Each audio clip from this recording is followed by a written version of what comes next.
Hello, welcome to Talking Scared. Wow, Jesus Christ, man. See, that's the problem with live, is sometimes you just flub it right off the bat. This isn't Talking Scared. There's nobody to interview or anything like that. This is definitely an Education in Horror Presents Killer Friday, and that's my bad. It's my bad. Hopefully that was the one mess up of the day. I doubt it. There is some... I'm just going to go ahead and say this before we even get into this. Fuck these names. There's so many names and so many names of cities that don't really even matter that much. So yeah, fuck these names. Not only are the names causing it to be a little rough for this particular West Virginia boy on this particular evening, this is a rough one in general. So a little disclaimer before we jump into this. If you haven't put the kiddies to bed, definitely not the one for the kiddies to be watching. Joacham Kroll, not a nice guy. Not a nice fella. I have not necessarily enjoyed getting to know him to the level that I got to know him over these past few weeks. But that's why we're here. That's why we do what we do.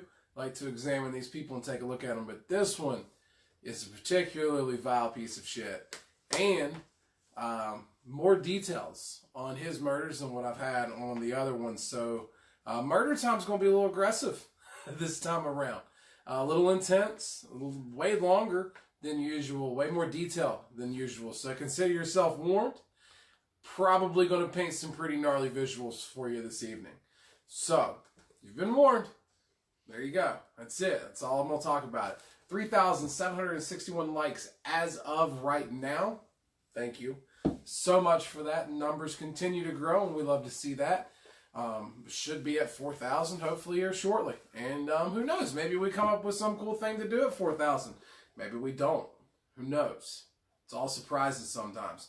Louis B found out about surprises. Has an autograph from the minister. That's pretty cool coming his way. Spoke to him for a minute. He was super pleased with the video that Louis sent. You haven't seen it yet, but we've seen it. The minister's seen it. It's great. It's perfect response. It's wow. Louis, I applaud you. He is very tough to please. You actually had him in a good mood today for the first time in a long time. He was decent mood, you know. Trish, he don't think he killed anybody today, did he? Just the squirrel. Yeah. So, good mood today. So that's exciting. That's exciting, and that's because of you, Louis. He's gonna get that signed for you and get that shipped off to you. I think first thing in the morning is what the intentions are. So we should have that in the mail for you first thing in the morning. He said he's going to sign it tonight. He should be by a little later on this evening. We don't know if he'll be popping his head in or out or what he's doing. But thank you for putting him in a good mood for once. It was nice. It was a pleasant day. So we appreciate that, Louis. And welcome to the ministry, man. Welcome. We're not starting a cult, I promise. It just seems like it sometimes. Seems a little cultish. Maybe one day. Who knows? Storefront, honeymooners.my-online.store. Got a few things for sale there. We are working on expanding it. It's pretty slim pickings right now, but we literally just got to put together.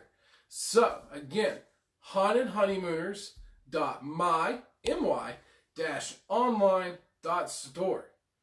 Now, May 2nd, we are going to have a special episode of Talking Scared, for reals this time. I know what I'm talking about this time. With Psychic Melody. She is the owner of Wind Dancer Treasures. We will be talking with her Thursday, May 2nd at 9:30 p.m. Going to be doing a live psychic reading on yours truly. So we'll be able to find out all about my dark, sinister past and whatever my messed up future may be. Hopefully it's not too bad. I haven't spoken to Melody, and I will not be speaking with her until that night. Trying to keep the communication between her and I non-existent. That way she has the opportunity to come on here and show everybody her gifts and show everybody what she's capable of. So very excited about that. Ohio Halloween and Haunters Convention is still May 17th to the 19th. It has not changed. We will still be up there May 17th and 18th. We will still not be up there May 19th. But there's going to be all types of wonderful people up there, all types of wonderful vendors up there, haunted attractions, Get your ass there. Go. There's no reason not to. Even if you got to go to work, just play hooky, right? It's okay. I wouldn't be cool with my employees doing that. But, you know, you do whatever you want to do. You go to OHHC, check it out. It's going to be cool. We're going to be up there on the 17th and 18th. Come hang out with us. Hang out with them. Have a good time. We have, that's what that means. She has a whiteboard of announcements, and I couldn't figure out what the last thing meant, so I was confused there for a second. Again, live. You get to see this stuff. It's fun, right? We have July 29th, August 12th, and August 19th. Still open on Talking Scared. And that's it. That's the last 3 spots for Talking Scared for this year. August 26th will still be the last episode. We will put together a little collage of some of our favorite moments, favorite guests, favorite questions that will be released in September. But that's going to be it. And again, the reason we're doing that, September, October is going to be madness with the amount of haunted attractions we're trying to go to. November and December is going to be madness with trying to get all the reviews and all of the editing and all that other stuff done for you as quickly as we can and getting that stuff out to you. So there's just no way we can do all of that and do Talking Scared. Now, talking about Talking Scared, this Monday, it's honestly up in the air a little bit. And to be 100% honest with you, we're not really pursuing filling the spot that hard. And the reason why is we had somebody had a scheduling conflict with work. And, you know, and you got to, obviously, people got to work. And we just didn't have a backup plan for it. And we're heading to D.C. and we're going to be doing an episode of An Education in Horror down there, working on recording one for you all. It'll be coming out in the future of some different stuff that we're going to be checking out while we're down there. So honestly, it would be tough for us to even pull it off. So it's out there. If somebody wants to fill the spot, we'll make sure that we make it happen. But in the same aspect, we're not pushing it that hard. So there may not be Talking Scared this Monday. But beyond that, everything else is filled up. No issues seem to be up in the future, anything like that. And like I said, we have 3 more dates available. And that's it. There won't be any more dates after those 3 dates until the beginning of next year. The first Monday in January of 2020, whatever Monday that happens to be. But enough of that. Enough of that. Let's get into this shit.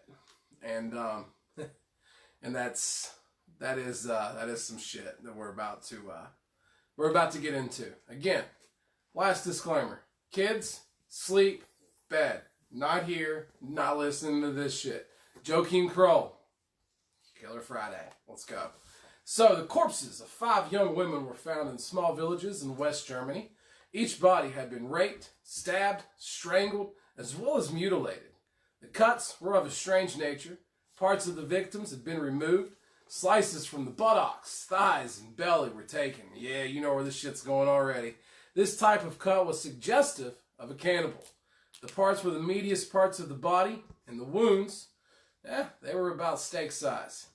The police questioned people in the area of the murders. One man suggested the name of Joacham Kroll. Kroll had told the man. So the gentleman that was talking to the police, Kroll told the man not to use the toilet in their apartment building. And when the man asked Kroll what the toilet was stopped up with, Kroll replied with guts. So police searched Kroll's apartments, found sex gadgets, blow-up dolls. Kroll later admitted that he would often masturbate with one hand while strangling the doll with the other. They also found plastic bags of flesh frozen, a hand in a saucepan, and more flesh assorting all around, clogged up into the sinks, drainage, toilet, everywhere. This guy was just trying to stuff human flesh down pipes. Kroll confessed to the murders. He even began to brag about them.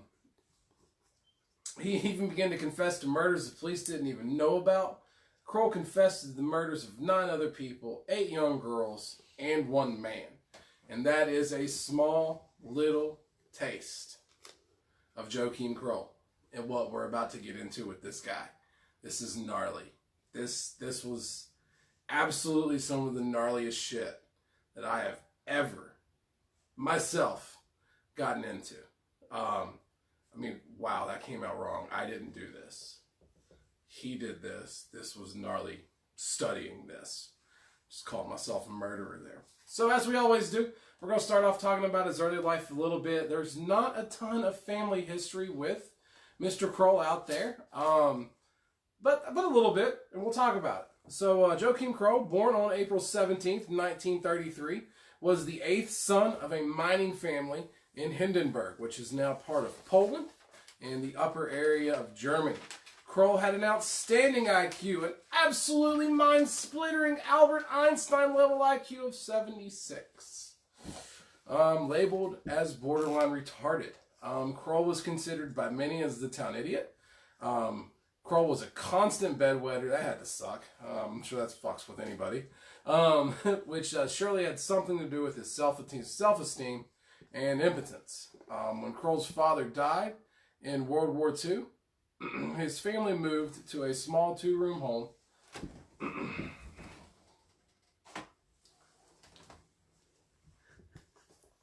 Anyways,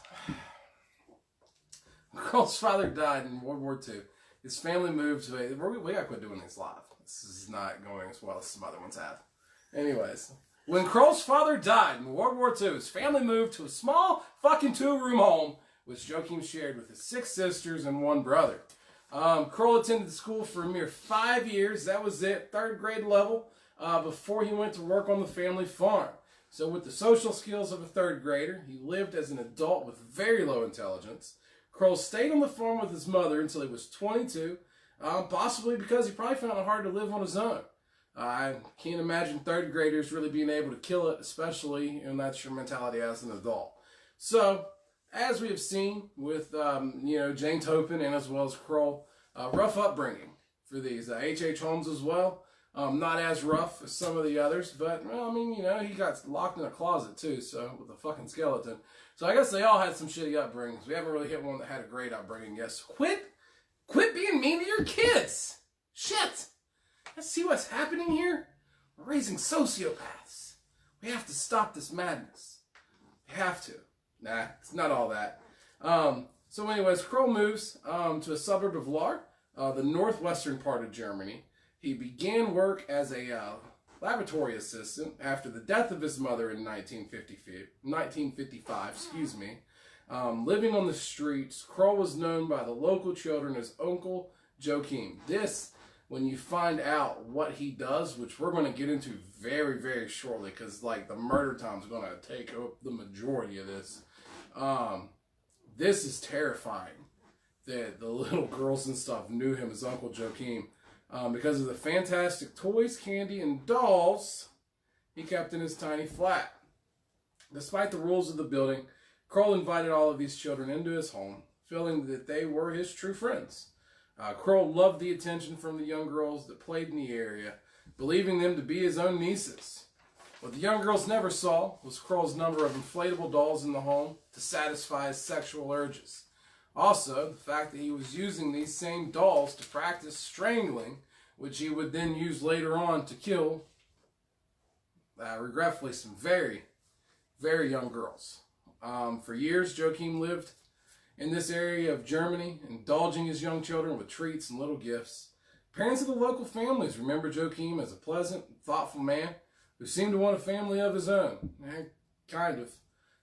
When Joachim Kroll was arrested for the murders of 14 victims in a 24-year span, his neighbors were horrified that they had been living next to a confirmed serial killer. Joachim was found, not because of excellent detective work, and that's fucking true, man. Some of these police agencies, just that we've studied so far a little bit, man, get your shit together. God damn, some of them are bad. And we're going to see some of that here today, too. But because he had stuffed up the toilet drains with body parts. So think about the intelligence level. So before we get into murder time, and we go over his crimes and what he actually did, like I said, there's not a lot on his life. I don't think there was really a lot to fucking write about or talk about. For the most part, he was born in a decent city in Germany. Didn't have a terrible upbringing. I mean, not great, but not the worst that we've heard of, right? So, you got some death in the family and everything like that, but the intelligence level is what I keep coming back to, I think, with him. 5 years, you have the intelligence of a 3rd grader, you're a constant bedwetter. All that fucks with your head.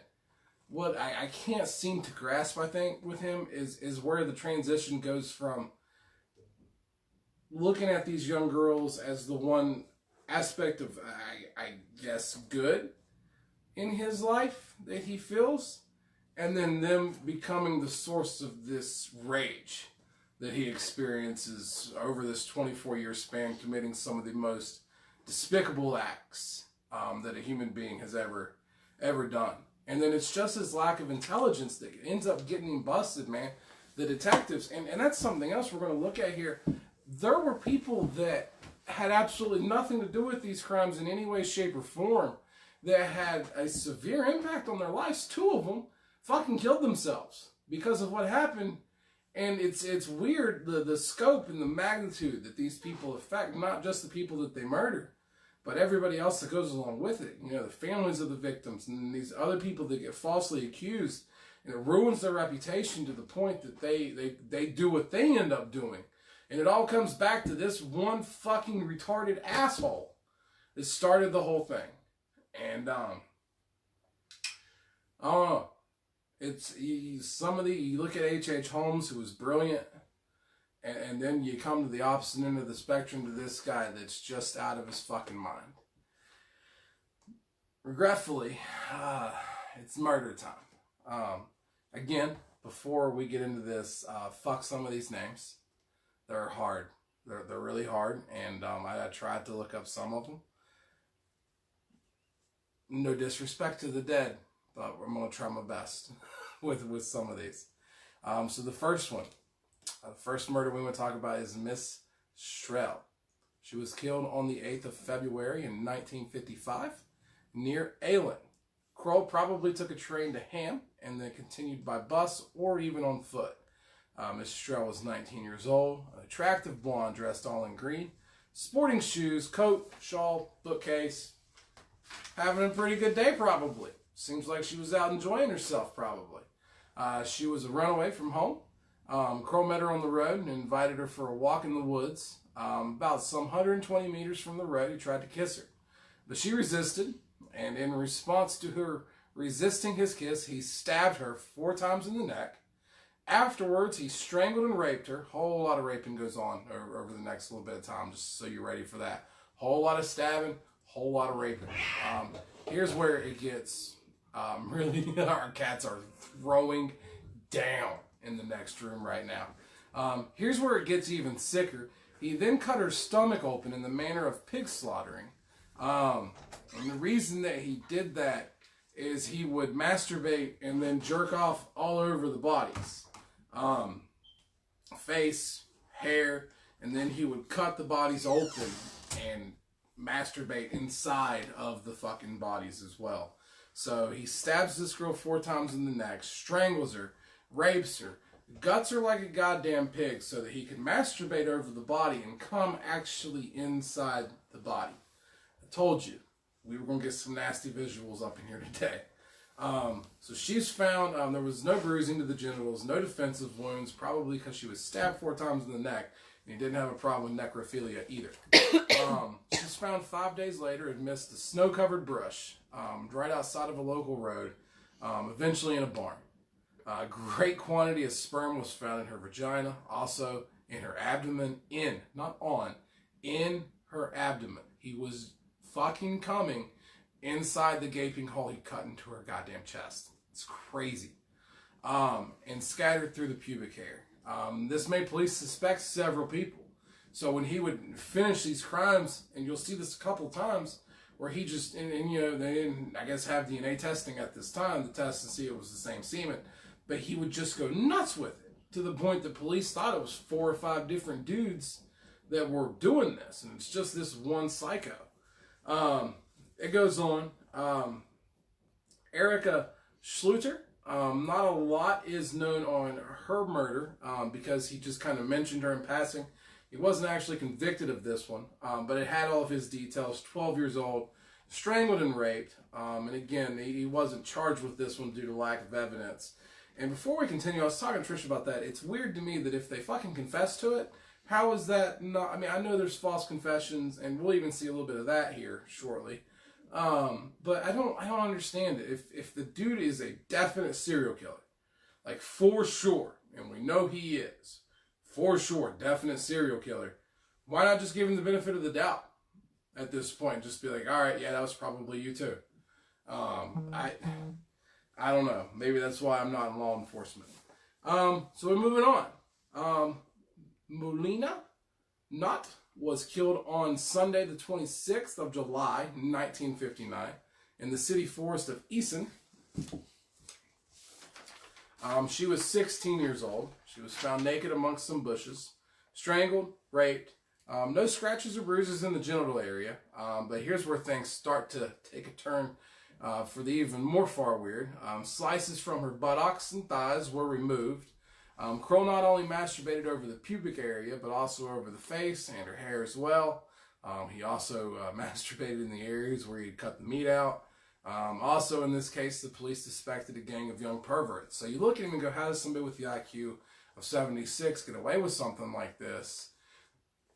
Luck and bad detective work. I mean, he's going so crazy with what he's doing at the end of these that it's throwing the police off the trail to begin with. Because they think that it's a bunch of guys doing this just because there's so much goddamn semen. It makes you wonder, man, he was impotent, but where is all the cum coming from?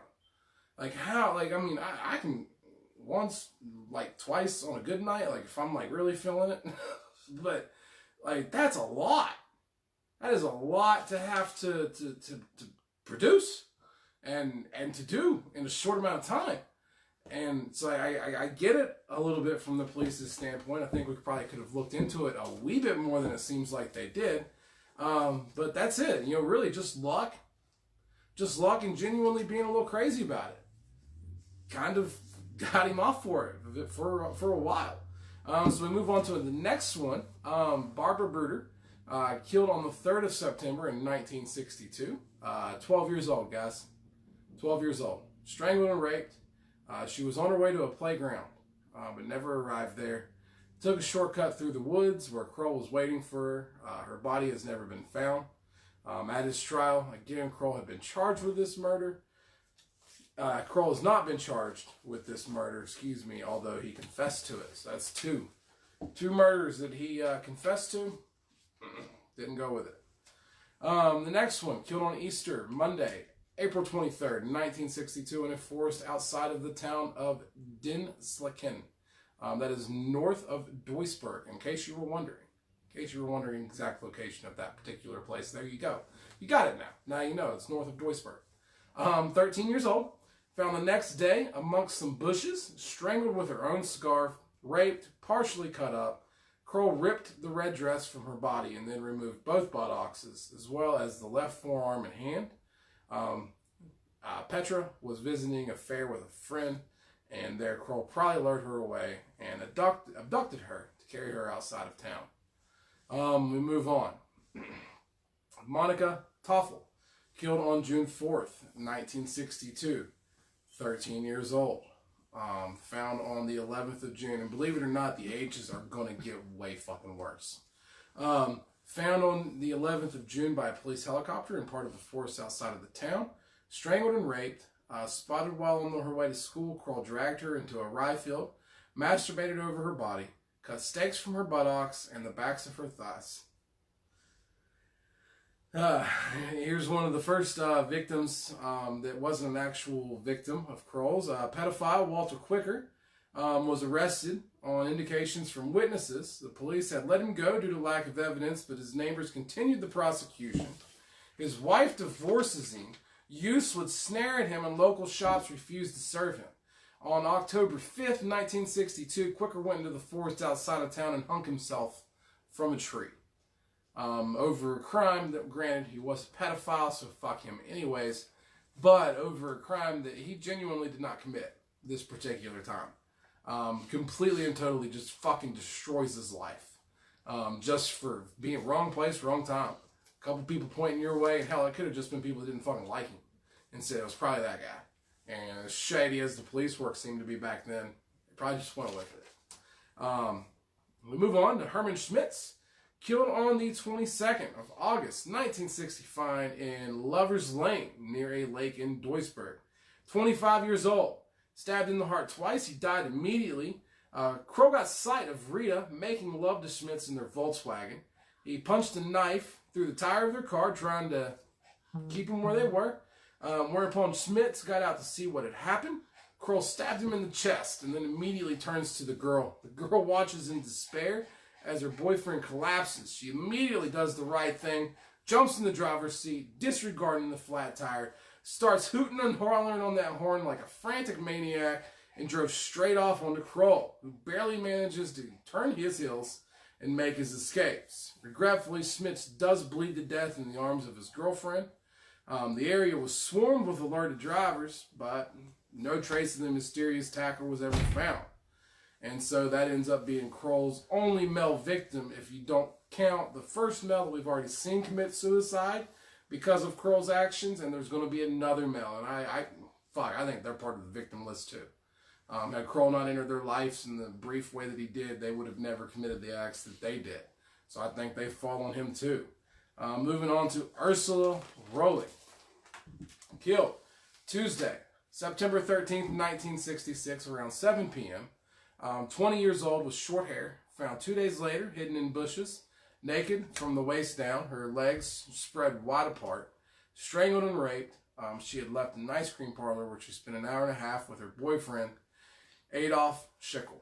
And then he went home through the park. Kroll, speaking, said, "I saw this woman in the park. She was young with short hair. I spoke to her and then grabbed her around the neck with my right arm. I dragged her into the bushes and threw her on the ground. I choked her until she stopped moving. Then I took off her pants and her other things, and I did it to her.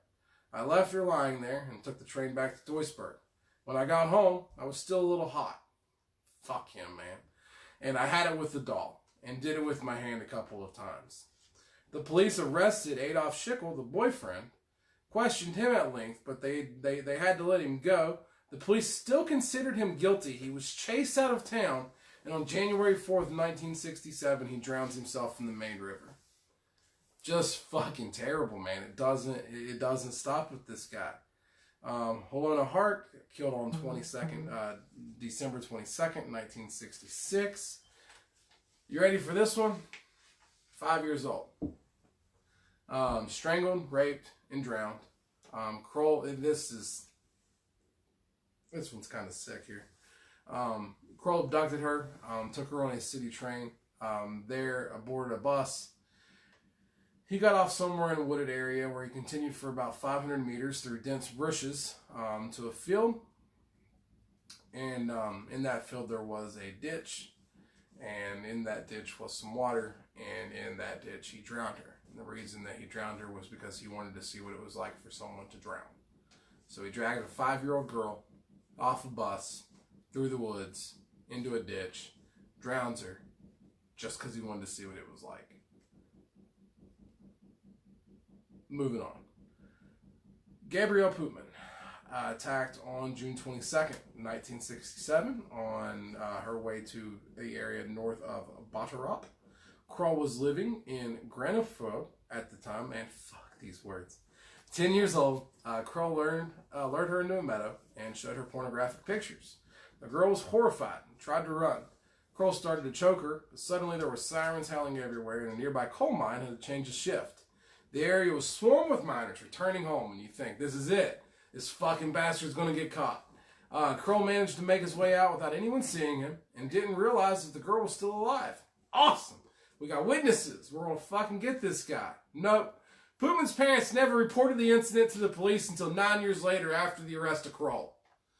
So your daughter comes home and tells you that some dude dragged her into the woods, showed her pornographic material, tried to choke her, and you don't fucking call the police after she has a clear... Oh, nah, man. Nah. The only reason I wouldn't be calling the police is because I was looking for his ass myself. That is some shitty parenting. That is parenting 101, man. It has to be. If your kid comes home and tells you about a pedophile, showing them pornographic pictures and trying to get all choky in a field, you should probably notify the goddamn motherfucking authorities, especially if they have that clear of an image of them. Come on.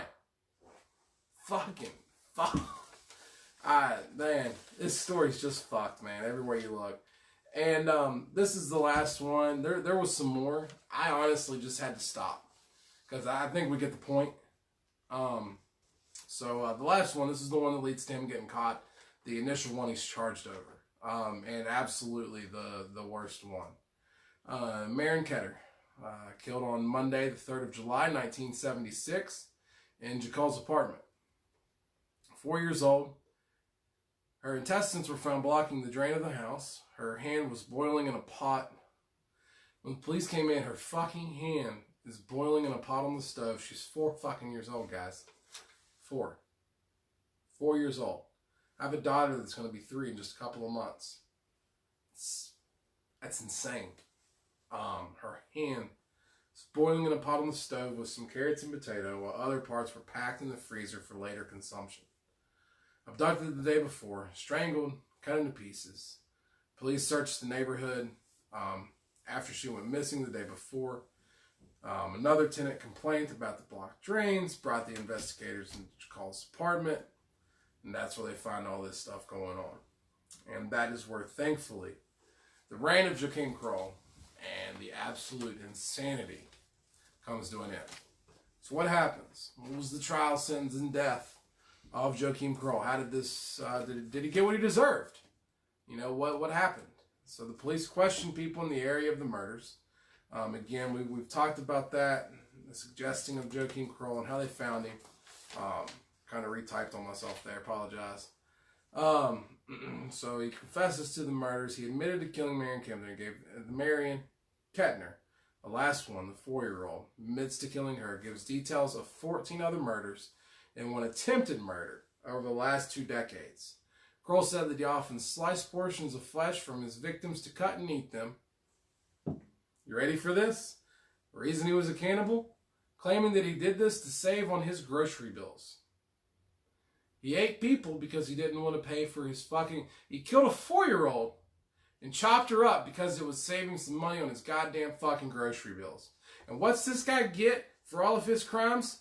So in custody, this is what he thought was going to happen. He believed he was going to get a simple operation to cure him of his homicidal urges, and then he would just be let go. They were going to do a little slicey slice somewhere. He was going to be all good, and that was going to be the end of it. That's not what happens, thankfully. April 1982, after a 151-day trial, he's convicted of all counts and given 9 life sentences. That's it. No death penalty, no nothing like that. He wasn't fed to wolves, which he fucking should have been. I think that would have been a pretty good way of dealing with him. Ramsey style. Something, man. He dies of a heart attack in 1991. Natural causes. Fucking shitty ending. But it is what it is, I guess. He's dead. And I guess in the long run, it's all that matters. He's dead. He's not here anymore. He's off. If hell's real, man, I hope it's real for at least a person like that. So, I talked about the online store, but I'll talk about it again. Honeymooners.my-online.store. Several cool things for sale. Several different things going on over there. Please, please, please check it out. Thank you all so much for the likes and everything else. We're going to keep bringing you this stuff as much as we possibly can. We got some exciting stuff coming in May, and we cannot wait to be bringing you some more. She's writing something down. Hold on a sec. Hold on, everybody. Everybody wait. Don't go nowhere yet. She's writing on the whiteboard. I don't even know what this is, but this is an exciting announcement could be. Everybody's waiting on you. Oh, fucking give us some goddamn reviews. We haven't got any in a little while. We'd love to hear from you folks and let us know what we can do to be better. And something else that I wanted to touch on. You guys absolutely went nuts over all the torture devices. So we are going to do a special edition of Education in Horror. We're going to have it coming a few weeks or so down the road. Maybe a month or so. We'll have it out for you. But we are going to go over some different ways of torture. We're going to teach you how to torture people. No. We're going to talk about how people have been tortured and some of the most gruesome ways that people have died based off of torture. Doesn't that sound like a lovely time? I can't wait. I hope you can't wait either. Till then, later.